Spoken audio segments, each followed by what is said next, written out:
तमिलनाडु में हो रहे लगातार हिंदी भाषियों के साथ मारपीट की घटनाओं से वहां काम कर रहे मजदूरों में दहशत का माहौल है, जिसके भय से त्रिपुर में काम कर रहे भागलपुर जगदीशपुर प्रखंड के कनेरी और आसपास के दर्जनों मजदूर अपने घर वापस लौट गए हैं, जबकि टिकट नहीं बन पाने से कई मजदूर घर वापस नहीं आ पा रहे हैं। जो मजदूर अभी भी अपने घर वापस नहीं लौट पाए हैं, उनके घरों में मातम छाया हुआ है। वापस लौटे मजदूर उत्तम कुमार ने बताया कि वहां पीएमएस कंपनी में टेक्सटाइल का काम करता था। अभी त्रिपुर में स्थिति काफ़ी खराब है, वहां काम करने वाले लोग भय के साए में रह रहे हैं।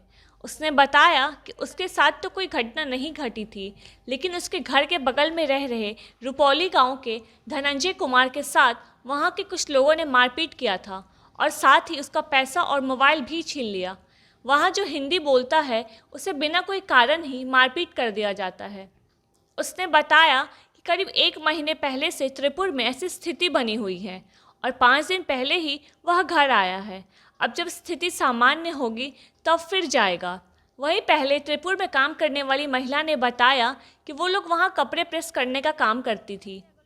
उनके सामने तो कोई घटना नहीं घटी थी, लेकिन उनके मामले की जानकारी हो चुकी थी। वो लोग अक्सर शनिवार को ज़्यादा मारपीट और छिनतई करते हैं, क्योंकि उस दिन वहाँ काम करने वाले मजदूरों को तनख्वाह मिलती थी। उस दिन बहुत ही सावधानी से घर पहुँचते थे। वहीं रामविलास कुमार ने बताया कि वो वहाँ पूरे परिवार के साथ रहता था और कुछ दिन पहले ही घर वापस आया है। रामविलास का कनेरी में ससुराल है, जबकि अमरपुर के सलेमपुर में उसका घर है।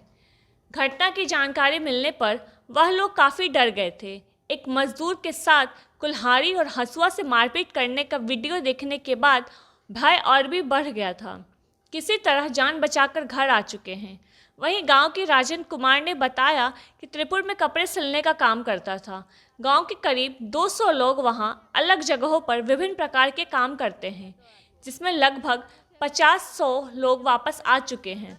सोनू शाह, प्रेम कुमार सहित कई लोग अपने अपने घर वापस लौट चुके हैं।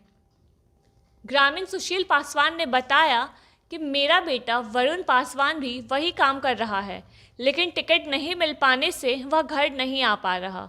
वह काफ़ी भयभीत है। उससे फ़ोन पर बराबर हालचाल पूछ रहे हैं, लेकिन बेटे के साथ कोई अनहोनी ना हो इसका भय बना हुआ है। कल्पित स्वर में बताया कि बस किसी तरह बेटा घर वापस आ जाए, जान बचेगी तो बहुत सारा काम मिलेगा। उधर जो लोग घर वापस आ गए हैं उसके घर वाले तो खुश हैं, परंतु जो लोग नहीं आ पा रहे हैं उनके परिजनों में चिंता का माहौल बना हुआ है। वहीं अधिकतर लोग वापस आने के बाद मीडिया के सामने आने से बच रहे हैं। चांदपुर पंचायत के मुखिया प्रतिनिधि शत्रुघ्न कुमार ने बताया कि कई लोग घर तो लौट चुके हैं, लेकिन वे लोग सामने आने से कतरा रहे हैं। वही जो मारपीट होता है इसीलिए से कैंसिल करना पड़ेगा। क्या तारीख का आपका टिकट था? 9 तारीख को है। 9 तारीख का, यानी होली के बाद आप तमिलनाडु जा रहे थे? हाँ, एक बार आए हैं वहाँ से। हाँ। कंपनी में फोन किया तो बोला कि होली के बाद आइए। आप देखिए कि इस वजह से नहीं जाएंगे। हम क्या कहेंगे, यहाँ का सरकार से अनुरोध यही है कि हमारा जितना भी गांव का आदमी या अदर गांव का आदमी, जितना भी बिहार मजदूर भाई हैं वहाँ पे जो रहते हैं और जो रहने वाले हैं, उस पे जो है ना कोई भी प्रॉब्लम ना हुए, उसके साथ कोई घटना ना हुए, ये एक्शन यहाँ की सरकार को मतलब लिया जाए। और फिलहाल जो मजदूर आ चुके हैं उनमें भी डर का माहौल बना हुआ है और वह लोग केंद्र सरकार और बिहार सरकार से तमिलनाडु राज्य में फंसे हजारों लोगों को त्रिपुर से सुरक्षित निकालने की गुहार लगा रहे हैं।